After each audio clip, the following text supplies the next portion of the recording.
I picked up on a lot of that a little earlier with Lord Coe, Seb Coe, and he's a member, as I'm sure you know, of the International Olympics Committee, though he's probably more famous for something else. And I asked him why on earth the Olympics were going ahead in Tokyo, given that something like three-quarters, actually more than that, 4/5 of Japanese people, according to polls, are dead set against them. The thought that there are going to be 10,500 athletes descending on the city of Tokyo is actually quite wide of the mark. They're going to be going in very carefully. They're going straight to the village. Their day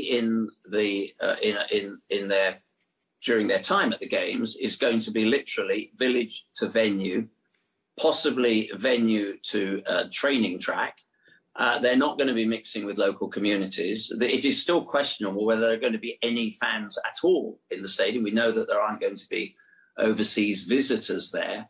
And even the arrangements in the village, which I'm very familiar with, are very tough. Athletes are not going to be mixing between countries. The village cafeteria, which I remember from London, is sort of 10,500 athletes eating, in a mingle, which is what the Olympic spirit's about. That isn't going to happen. So, I've also seen the nature of what looks pretty much like a field hospital there. If there are any cases, they will be immediately quarantined. So the people of Japan should take comfort from the fact that I genuinely don't believe that any event, sporting or otherwise, has taken place with such forethought about safety and these processes, not just for the athletes, but also for the local communities. What I think is a challenge is, and I sit on something called the Coordination Commission, and I have made this point, that maybe the people of Japan are not properly understanding, and that's not their fault. Maybe it's about communications here. I don't think they're properly au fait with the thousands of hours of thought that has gone into not just protecting the athletes, but protecting those communities. But, I mean, it all sounds rather sad. I mean, we all look back to great Olympics, like the London Olympics, which was about showcasing London. It was about athletes from all different communities getting to know each other, building bridges. This is, a slightly tawdry event compared to those. So what's the point of it going ahead? No, I wouldn't remotely describe it as tawdry. It has its challenges. The Olympic Games is not tawdry. But why, if it's not about the international community coming together, which it can't be, why is it so important, in your view, for it to happen? Because you still have the three key ingredients. And remember, look, I love the fact that the international community came to London, but for the majority of the global population, 99 point whatever %, that is, the Games is a television experience. Right. Now, the athletes, and I speak to them all the time, it's my job, the athletes want or would love to be competing in front of noisy, passionate fans from all corners of the globe. That isn't going to happen. And the athletes themselves recognise that that is the sacrifice they're going to make, but they want the competition. And, Robert, there's a rather sobering statistic here as well. 70% of all competitors that go to a Games only have one shot at this. Yeah. I'm lucky I went to 2. There are some, Steve Redgrave went to 5, but the vast majority of athletes only have one shot at this. And given that the world is opening up, yes, at very speed, I know that, but football is back up and running, rugby is there, tennis, athletics, we're beginning to get fans back. I don't see why, with all the safety measures in place, which I know are in place, why we shouldn't really do everything we can to keep the biggest of those sporting events in a 4-year cycle on the schedule. And look, at the beginning, you made the point about the cost. Well, we could get into that, and it would take probably an hour of this show, which I don't think you or the viewers would want.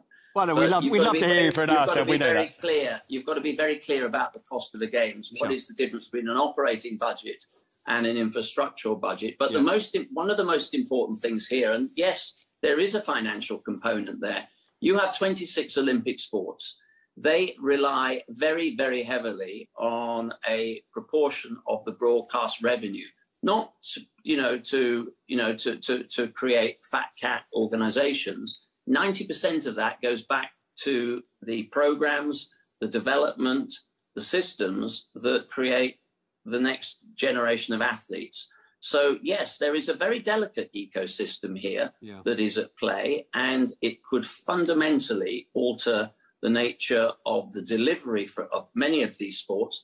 Some of them are really struggling at the moment, having had a year and a half of very few events. And I fear that some of them might actually disappear.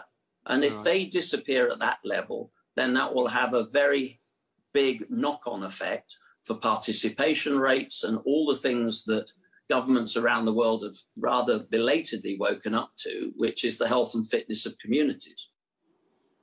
So don't go away, because there'll be much more from Seb Kerr. I'm going to ask him about taking the knee at the Olympics, that kind of thing. And also first dates, Fred Sarrix on the future for the hospitality industry. All that and much more after the break. So welcome back. We're going now to rejoin my interview with Lord Coe. And as you remember, I was asking him whether athletes at this summer's Olympics who feel they want to show solidarity by taking the knee should be punished by the International Olympic Committee, which some fear is a risk. No, and I've been very clear about that as a member, as a federation president that has responsibility for the #1 Olympic sport. We've been very clear about following the athletes on this. We want the athletes to be a part of the world that we live in. We want them to reflect the world that we live in, and nobody is hermetically sealed. On the podium, if an athlete decides to take the knee, you think there should be no punishment for that athlete? The division of responsibility is that this is an International Olympic Committee event. Sure.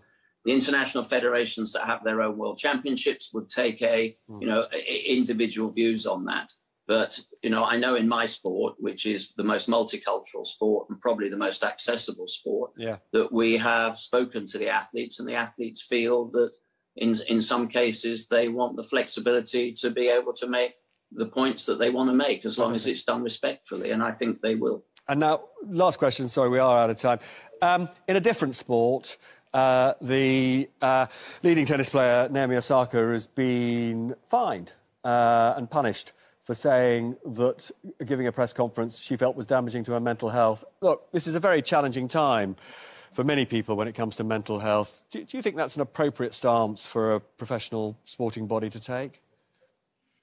No, I think that all sporting bodies need to look at this on an individual basis. Mental health and mental health awareness is something that, has been overlooked for far too long. It is something that, as a sport, certainly athletics takes it extremely seriously. There are moments when I've walked out of, off a track and known I've performed poorly. I don't need journalists to tell me that. Most athletes crave criticism. It's the coaching relationship that they have. They know when they've underperformed.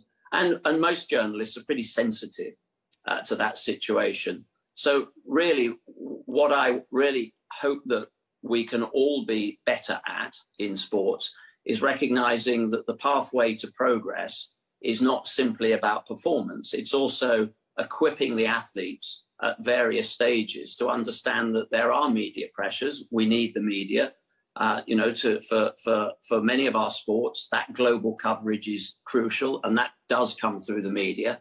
The vast majority of the media are sensitive to those situations. One or two may not have been in the past.